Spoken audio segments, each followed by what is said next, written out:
Parler de la Bretagne, de son folklore et de ses affaires extraordinaires et paranormales ne suffirait pas en une seule vie, tant il y a des histoires innombrables à raconter. Je vous ai déjà parlé de la mythique Brocéliande sur la chaîne et évoqué la Cité 10 par le passé, mais aujourd'hui, je veux qu'on se fasse peur. La mort a un lien particulier avec la Bretagne, déjà avec l'Ankou qui pourrait la symboliser.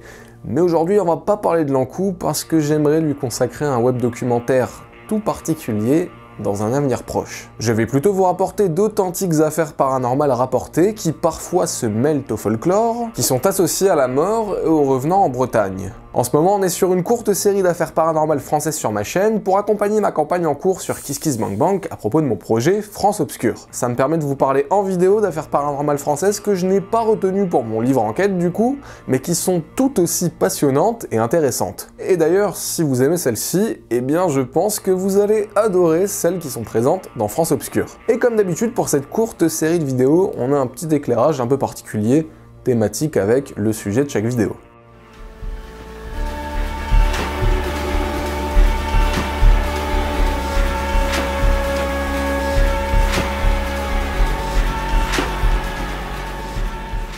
De celte à breton, les peuples ont façonné l'image de la Bretagne. Les folkloristes et historiens qui parlent de la Bretagne évoquent souvent son caractère mélancolique. Mélancolie dans le paysage notamment, surtout en plein mois de novembre, qui est surnommé le mois noir en Bretagne, parce qu'on dit que les morts et les revenants reviennent fouler ces terres pittoresques et légendaires.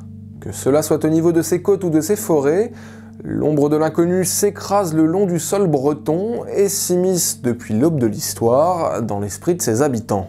Où la porte d'un ailleurs palpable s'ouvre à force d'éprouver un quotidien particulier, rythmé par les rites et les croyances depuis des siècles. Et la tradition orale bretonne fait qu'il y a dû y avoir pas mal de récits perdus à tout jamais, et certains sont encore très certainement gardés secrets au sein de quelques familles. De même que certaines affaires et autres faits folkloriques demeurent bien gardés dans la confidentialité de la langue bretonne. Partageons quand même un bout d'histoire. La mort a donc une place particulière en Bretagne, car il lui arrive de s'annoncer, dans ce que l'on appelle les intersignes tout d'abord. Ces intersignes seraient perceptibles par ceux qui, dit-on, ont le don de voir. Ces personnes sont généralement les proches, les voisins ou bien les amis de la victime. Si l'intersigne se manifeste le matin, alors la mort survient sous 8 jours.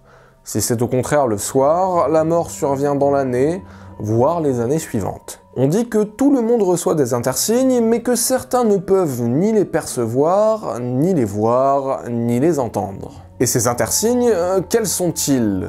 Comment savoir quand quelqu'un va mourir?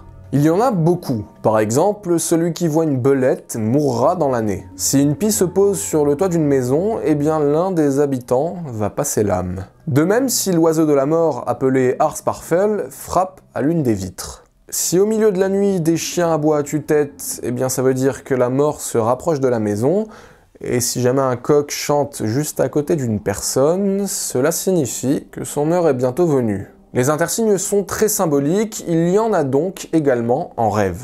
Rêver de chevaux, sauf s'ils sont blancs, est annonciateur de mort. On rapporte également qu'il arrive qu'un malade à l'agonie soit vu en plusieurs endroits alors même qu'il est dans son lit de mort. Il y a par exemple le témoignage rapporté d'une femme qui a été vue en chemise debout sur la branche d'un pommier qui se trouvait près de sa maison alors qu'elle était en train de mourir. Des signes avant-coureurs jusqu'aux apparitions fantomatiques, la mort et les morts semblent bien présents au quotidien avec les vivants. Autour de ces intersignes s'inscrivent beaucoup de pratiques divinatoires et même des sorciers réputés pour faire mourir. Concernant les intersignes, il y a une citation que j'apprécie tout particulièrement.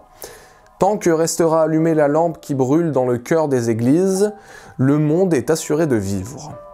Le jour où Dieu permettra que cette veilleuse s'éteigne dans une église, une seule, c'est que pour les hommes et les choses de la terre, l'heure fatale sera venue. La mort de cette petite flamme sera l'intersigne de sa mort universelle. Que ce soit du point de vue religieux ou bien du point de vue superstitieux, la mort rythme donc le quotidien breton. Maintenant que nous avons un peu de contexte, intéressons-nous à quelques affaires et témoignages de revenants parce qu'il se peut que même lorsque la mort arrive, elle ne veuille pas repartir tout de suite. On dit par exemple que lorsqu'un défunt est enterré, il ne faut surtout pas laisser sa maison vide sans personne à l'intérieur, sinon le défunt resterait dans sa maison pour la garder et la hanter. En témoigne l'affaire de la vieille Laridon. Dans le Finistère, un boucher de Guesnac doit de l'argent à une famille de fermiers du village voisin de Clohars à qui il a acheté un veau. Il se rend donc à la ferme qui est tenue par la vieille Naïque Laridon et ses 2 fils. Mais en pénétrant dans la cour alors qu'il s'annonce, il ne voit personne. Peut-être sont-ils au champ, mais il remarque que la porte d'entrée de la maison est fermée, ce qui est inhabituel. Ils sont sûrement absents, mais pour s'en assurer, le boucher tourne le loquet, ouvre la porte et entre jusqu'à la cuisine. Alors que tout demeure silencieux, le boucher ironise, demande à voix haute si tout le monde est mort, et une vieille dame lui répond par l'affirmative. Le boucher aperçoit alors la vieille dame. Elle est au coin du feu, en train de remuer les cendres du foyer avec une petite fourche en fer. Il lui dépose l'argent sur la table qu'elle ne prend même pas la peine de recompter. Étrange comportement, elle qui d'habitude est bien moins conciliante. Le boucher repart en récupérant la grande route. Sur le chemin, il croise des gens endeuillés qui reviennent de Clohars, dont les 2 fils Laridon. Le boucher les arrête et leur demande comment ils vont. S'ils reviennent d'un enterrement, et il leur partage qu'il a discuté avec leur mère qui semblait préoccupée. Les 2 fils Laridon, stupéfaits, lui partagent que c'est leur mère qu'ils viennent d'enterrer, celle-là même que le boucher prétend avoir vue. Alors la servante des Laridon, soucieuse, déclare qu'elle leur avait dit qu'il ne fallait pas laisser la maison seule, car la revenante ne quittera pas le logis avant le coucher du soleil. La famille attend alors que vienne la nuit pour rentrer, et dans la cuisine, ils ne tombent pas sur leur défunte mère, mais découvrent l'argent laissé sur la table, ainsi qu'une petite fourche en fer posée au travers de la cendre sur la pierre du foyer. Voilà pourquoi on ne devrait jamais laisser une maison vide un jour d'enterrement, et si dans ce cas, le revenant n'est pas hostile ou effrayant, vous allez voir que parfois, il peut être malfaisant. Beaucoup de témoignages de revenants surviennent pendant la nuit. Dans une maison, le long d'un sentier, dans une forêt ou aux horizons de côtes sauvages. Si certains ne provoquent que l'effroi, d'autres se révèlent bien plus pernicieux. Lors de grands coups de vent, on dit qu'il faut se jeter face contre terre pour éviter que les mauvaises âmes nous enveloppent, nous étourdissent et nous entraînent en enfer. Sur cette croyance, on pourrait y voir une peur du mauvais temps, et donc des avaries en mer, quand on sait à quel point l'océan se rattache aux Bretons. Cependant, quand le jour décline, bien d'autres dangers guettent les Bretons à l'extérieur. Il y a le cas du Hopper-Nose, littéralement le crieur de nuit, rapporté par Françoise Omnès. Noël Garlez, ouvrier agricole originaire de Bégard dans les Côtes d'Armor, quitte chaque matin son bourg pour aller travailler dans les fermes des environs. Comme elles sont souvent éloignées, il lui arrive fréquemment de rentrer assez tard. Au beau milieu de la nuit, et le long de la campagne bretonne, il a déjà entendu, à plusieurs reprises, le hurlement du Hopper, le crieur de nuit, semblant se répercuter en écho depuis très loin. Une nuit, alors qu'il quitte un tertre embroussaillé, Noël entend hurler à son oreille. C'est le crieur de nuit, il en est persuadé, mais il n'y a rien ni à côté de lui, ni aux alentours. Effrayé, Noël accélère, et alors qu'il s'apprête à quitter la lande, il entend le cri d'un enfant désespéré qui crie « Mamam, mamam », ce qui signifie « maman, maman » en breton. Pensant justement qu'il s'agit d'un enfant en détresse, Noël lui répond. C'est alors que devant lui se dresse un homme immense qui se penche devant lui. Le visage de l'apparition est décrit comme grimaçant et triste. Pris de panique, Noël voit le revenant disparaître aussitôt. Se précipitant pour rentrer, il entend de nouveau la voix du petit garçon qui résonne en écho. C'était la seule fois où, selon lui, le Hopper-Nose lui est apparu. Et des témoignages autour de ce crieur de nuit, il y en a énormément. Beaucoup racontent l'avoir simplement entendu, d'autres disent que l'entendre serait un très mauvais présage. Ces témoignages et ces légendes autour d'un hurleur sont assez fréquentes de région en région, cela dit. Quoi qu'il en soit, mieux vaut faire attention quand la nuit vient guetter les terres bretonnes. Marie-Yvonne Leflemme, conteuse, rapporte au XIXe siècle un témoignage lié à un revenant revanchard. Le frère de Marie-Yvonne, Yvon, est un piqueur de pierre, une sorte de tailleur. Il est habitué aux grands chantiers de Bretagne et revient assez rarement au foyer. Il est de retour un jour pour annoncer à tout le monde qu'il va se marier. Il est sur le point de prendre pour épouse la veuve Naik, qui est réputée pour être une soularde, mais qu'à cela ne tienne. Le contrat de mariage est signé au jour prévu, mais le mariage religieux est reporté. Les célébrations ont quand même lieu, et au soir, il la raccompagne chez elle et passe la nuit avec. Il va donc à l'encontre des préceptes religieux puisque le mariage n'a pas encore été célébré religieusement. Alors qu'ils sont couchés, Yvon se permet de plaisanter sur le défunt mari de Naik, Jean-Marie Cor. Après ces propos, il est pris de terreur. Jean-Marie Cor apparaît devant lui. Il est assis sur une chaise, immobile. Mais Naik ne le voit pas, et pire, elle ne croit pas son nouveau mari, et elle s'endort, enivrée. Le frère, lui, a les yeux rivés sur le revenant, qui demeure immobile. Effrayé, il se résout à demander à Jean-Marie ce qu'il lui veut. Quelle erreur d'interpeller le mort. Il bondit d'un coup de la chaise jusqu'au lit. Yvon, terrorisé, se cache sous la couette. Mais il sent alors le revenant qui est sur sa poitrine et qui l'immobilise totalement dans une douleur atroce. Incapable de bouger ni de respirer, il essaye de hurler, mais la seule chose qui s'échappe de sa bouche, c'est son haleine qu'il sent passer comme un râle d'agonie. Le lendemain, Marie-Yvonne voit son frère arriver. Son cou est violet, comme si quelqu'un l'avait étranglé. Yvon paraît soucieux, mal à l'aise. Il leur raconte alors la nuit qu'il a vécue, persuadé d'avoir été attaqué par un revenant, le défunt mari de son épouse. Le témoignage d'Yvon nous renvoie évidemment à la terrifiante paralysie du sommeil, en tout cas pour le sentiment d'avoir quelqu'un ou quelque chose sur sa poitrine, la terreur qui est associée, l'incapacité de respirer et de bouger. Même si ce témoignage s'inscrit dans la description de témoignages de revenants malfaisants en Bretagne. Pour Yvon, peut-être que les remords et l'alcool ont suffi à lui donner une bonne leçon. Mais que fait-on alors des traces sur son cou ?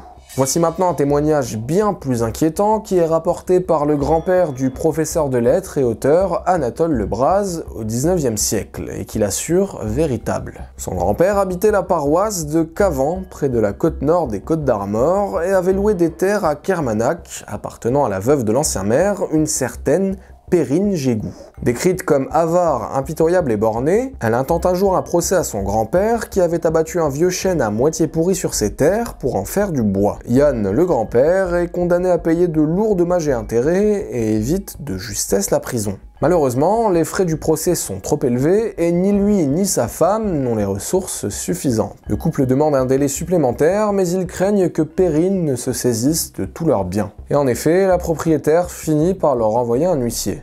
Leurs chevaux, leurs vaches, leurs cochons et leur petit mobilier sont saisis et sont vendus sur décision de justice le dimanche suivant, juste après les cérémonies religieuses. Lors de la vente, la veuve Perrine se tient au premier rang et rachète tout ce qui ne trouve pas preneur. Une fois le tout vendu, alors que le prieur s'apprête à dissiper l'assemblée, Perrine remarque un fouet qui a été oublié sur l'un des murs. Il est accroché, elle le fait remarquer, et elle demande à l'acheter.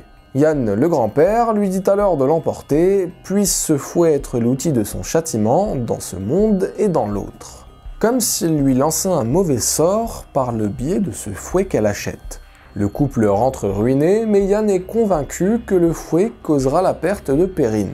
Et effectivement, depuis qu'elle est en possession du fouet, Perrine Gégou souffre atrocement. Elle se réveille la nuit avec des douleurs aiguës, comme si une lanière brûlante lui étreignait le corps de plus en plus chaque soir. Elle se persuade alors que ce mal est apparu en même temps que l'acquisition de ce fouet, et elle le jette au feu, mais rien à faire, ses malheurs continuent. Toujours tourmentée, en moins d'un mois, Perrine trouve la mort.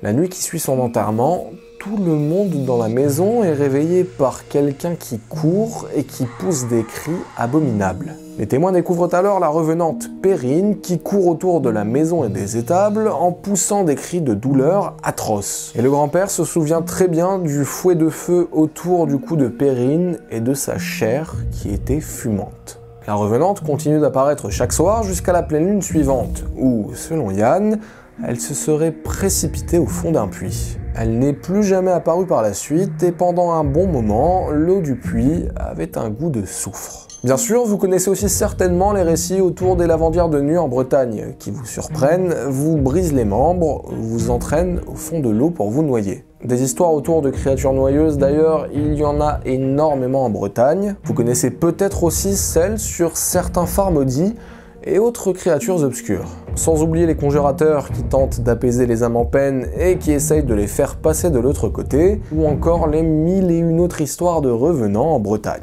Vous l'avez compris, certains sont d'authentiques témoignages, d'autres nourrissent le folklore de la région. Et de toute façon, les récits passés par tradition orale partent souvent d'un fait extraordinaire rapporté, d'une apparition, qui, à force d'être raconté, repris, déformé, finit par façonner les lignes du paysage breton et son folklore. Ces faits rapportés en Bretagne sont loin d'être isolés, et l'histoire de France regorge d'ailleurs d'affaires palpitantes. Dans mon livre France Obscure, j'ai tout un chapitre dédié aux spectres et aux revenants qui vous racontent des histoires similaires, mais qui ont eu un impact bien plus important en France. Si ça vous intéresse, ma campagne France Obscure autour du paranormal en France est actuellement en cours sur KissKissBankBank. Vous pouvez nous aider en précommandant le livre principal, ou l'un des packs, ou bien tout simplement en parler autour de vous. Tout est en description, je rappelle que tout ça n'est exclusif que pendant la durée de la campagne et rien ne sera disponible ensuite. Je remercie tous ceux qui ont déjà préacheté, tous ceux qui en ont parlé, franchement c'est grâce à vous si on y arrive, ça me fait vraiment chaud au cœur de pouvoir essayer de concrétiser un tel projet après quasiment 10 ans d'existence sur YouTube. Je vous donne rendez-vous à très bientôt pour les lives et les prochaines vidéos, et d'ici là, portez-vous bien, prenez soin de vous, salut à tous.